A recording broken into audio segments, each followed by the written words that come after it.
Chotila highway પર કોંગ્રેસ કાર્યકર્તાઓ મોટી સંખ્યામાં એસઆઈઆરના મુદ્દાને લઈ હાઈવે પર ઉતરી પડ્યા। સમગ્ર ઝાલાવાડ કોંગ્રેસ પ્રમુખના એલાનને લઈ ચોટીલા કોંગ્રેસ સમિતિ દ્વારા કરવામાં આવ્યું નેશનલ હાઈવે ચક્કાજામ। ચૂંટણી પંચ દ્વારા એસઆઈઆરની કામગીરીમાં ભાજપ દ્વારા ફોર્મ 7 ભરી ચોક્કસ જ્ઞાતિના નામો કમી કરવાની કામગીરીમાં મોટું ષડયંત્ર ચાલી રહ્યું હોય લોકશાહીની અંદર હાલમાં સરકારમાં સરમુખ્યાદારશાહી ચલાવી નાગરિક અને આ વિશેષ અધિકાર ભંગ કરે છે ત્યારે આ અન્યાય સામે કોંગ્રેસ દ્વારા અવાજ ઉઠાવવા માટે ચોટીલા કોંગ્રેસ સમિતિ દ્વારા નેશનલ હાઈવે ચક્કાજામ કરવામાં આવ્યો છે। આ ચક્કાજામને લઈ પોલીસે કોંગ્રેસ કાર્યકરોની અટકાયત કરવામાં આવી હતી।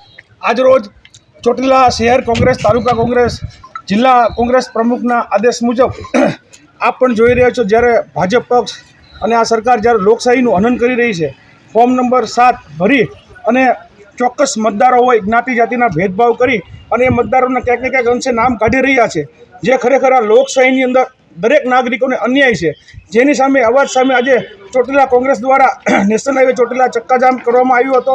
તેમાં અમારા જિલ્લા કોંગ્રેસ, શહેર કોંગ્રેસ અને તાલુકા કોંગ્રેસના આગેવાનો હાજર રહ્યા હતા અમે બધા, અને હાલ પોલીસ દ્વારા અમારી અટકાયત કરવામાં આવી છે।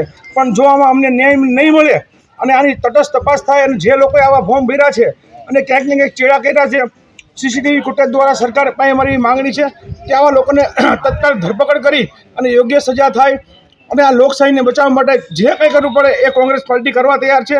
કોંગ્રેસનો એક સૈનિક હંમેશા અન્યાય સામે અવાજ ઉઠાવશે। વિક્રમસિંહ જાડેજાનો રિપોર્ટ S9 ન્યૂઝ ચોટીલા। અમારી તમામ માહિતીથી અપડેટ રહેવા માટે જોડાયેલા રહો S9 ન્યૂઝ સાથે।